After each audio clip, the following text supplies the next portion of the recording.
Hi guys! Ayan. So, unboxing time muna tayo ulit.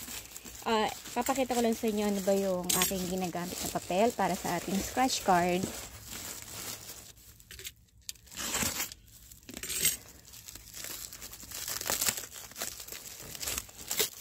So, dito sa scratch card, medyo mas makapal na yung mga in-avail natin.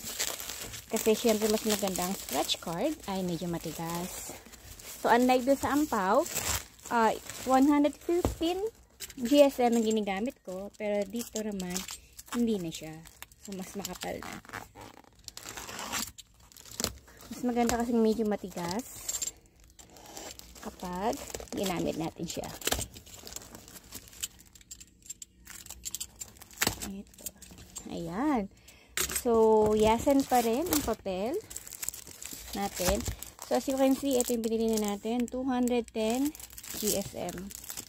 So, mas makapal na siya dihamak. Yan. So, puro 210 yan. And then, ang laman nito sa isang pack ay 20 sheets. Ayan. And then, A4 size, high glossy na rin yung papel natin. Plus, ito namang isa. Yan. Bumili na rin ako ng 230 GSM. So, this one, pwede natin itong gamitin dun sa ating mga journals na ipiprint or gagawin sooner. Journal, planners, notebooks. Yan.